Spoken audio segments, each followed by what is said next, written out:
तत्तुल्यं रामनामवरानने रामनामवरानन ॐ नमः इति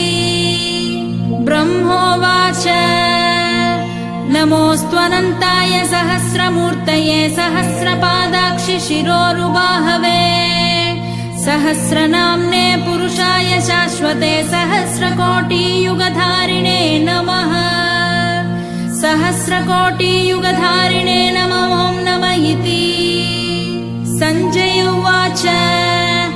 यत्र योगेश्वरः कृष्णो यत्र पार्थो धनुर्धरः तत्र श्रीर्विजयोर्भूतिर्ध्रुवा नीतिर्मतिर्मम श्रीभगवानुवाच